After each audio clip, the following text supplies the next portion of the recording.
नमस्कार, जीवन में आपका स्वागत है। मैं हूं रमन कुमार।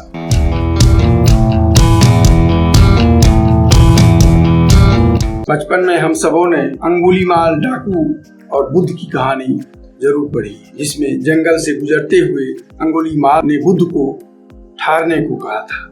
बुद्ध ने रुककर जवाब दिया था, मैं तो ठहर गया, तू कब ठहरे।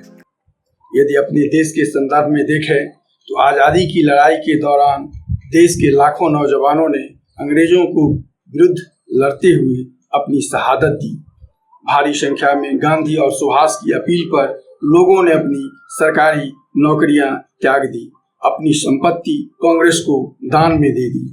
यहाँ तक कि महिलाओं ने अपने तन के जेवर भी उतारकर इस संघर्ष में दान में दे दिए। आज़ादी के बाद जब पाकिस्तान के साथ युद्ध के समय अमेरिका ने भारत को मजबूर करने को गेहूं का निर्यात पर प्रतिबंध लगाने की धमकी दी, तो प्रधानमंत्री लाल बहादुर शास्त्री के एक आह्वान पर करोड़ों लोगों ने अपने एक शाम का खाना बंद कर दिया। प्रधानमंत्री बनने के बाद नरेंद्र मोदी जी ने देशवासियों को गैस सब्सिडी छोड़ने की अपील की, जो टैक्स पेयर हैं या जो ऐसा करने की क्षमता रखते हैं। तो देश के 1 करोड़ से अधिक लोगों ने अपनी सब्सिडी छोड़ दी। कोरोना काल में जब प्रधानमंत्री मोदी ने एक कोष का गठन कर लोगों से इसमें दान देने की अपील की, उस कोष से सैकड़ों करोड़ रुपए जमा हो गए। पर जब सूचना के अधिकार के तहत इसी कोष की जानकारी मांगी गई तो सरकार ने कह दिया यह सरकारी कोष नहीं है और इसकी जानकारी नहीं दी जा सकती। पूर्व की सरकारों के दौरान 2G, 3G, कोयला, कॉमनवेल्थ सहित तमाम योजनाओं के घोटाले की शिकायत के समय उस समय प्रधानमंत्री ने देश को वादा किया था कि भ्रष्टाचार को जड़ से समाप्त किया जाएगा और अपनी प्रतिबद्धता जताते हुए आश्वासन दिया था, न खाता हूं न खाने दूंगा। पर विगत 9 वर्षों के दौरान जिस तरह देश के तमाम योजनाओं की शिकायतें आना शुरू हुई हैं और उन पर कार्रवाई की शिथिलता दिख रही है, वह उस दावे पर एक सवाल तो खड़ा करता है, क्या सचमुच ऐसा है? क्या हम भ्रष्टाचार से सचमुच लड़ रहे हैं? गत दिनों उत्तर प्रदेश में 22,000 करोड़ रुपए से बने एक्सप्रेसवे जिसका लोकार्पण 16 नवंबर 2021 को प्रधानमंत्री ने किया था और जिसके बारे में दावा किया गया था कि आपातकाल में इस पर एयर लैंडिंग भी कराई जा सकती है। मात्र 11 माह बाद इसमें कई गड्ढे हो जाते हैं। इसी तरह बुंदेलखंड एक्सप्रेसवे का उद्घाटन प्रधानमंत्री ने ही 16 जुलाई 2021 को किया था।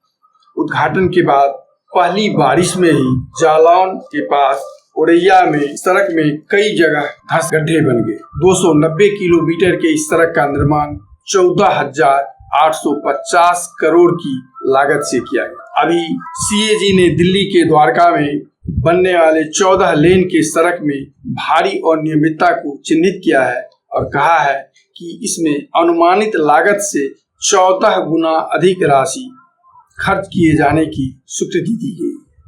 18 करोड़ प्रति किलोमीटर से बनने वाले आर्थिक मामलों की कैबिनेट समिति CCEA ने जो अनुमान की थी, उसकी जगह सड़क परिवहन और राजमार्ग मंत्रालय ने कंस्ट्रक्शन कंपनी को 250.77 करोड़ रुपए प्रति किलोमीटर की दर से राशि की मंजूरी दी है। इसी तरह अयोध्या में भी पिछले दिनों कई लोगों, खासकर नेताओं द्वारा सस्ती जमीन खरीदकर उसे चंद महीने बाद ही राम जन्मभूमि ट्रस्ट को करोड़ों में बेचने का मामला सामने आया था। उज्जैन के महाकाल कॉरिडोर में हवा के एक सामान्य झोंके से सप्तर्षियों की मूर्तियां जिस तरह गिरकर क्षतिग्रस्त हुई थी और जिस परियोजना जांच में परियोजना की जितनी खामियां उजागर हुई, भ्रष्टाचार में शामिल लोगों, ठेकेदारों, नेताओं में कौन शामिल है, उस पर क्या कार्रवाई हुई, इस समय में देश कुछ नहीं जानता। 2014 के समय चुनाव के समय उठे तमाम घोटाले 2G, 3G के आरोपी बरी हो गए। कोयला घोटाला हुआ ही नहीं। कॉमनवेल्थ पर इन 10 वर्षों में कोई कार्रवाई की सूचना कोई नहीं जानता। बैंकों को चूना लगाकर इन 9 वर्षों में भागने वाले अरबपति विदेशों में फल फूल रहे हैं और उनसे संबंधित फाइलें देश के न्यायालयों से कार्यालयों से गायब हो रही है।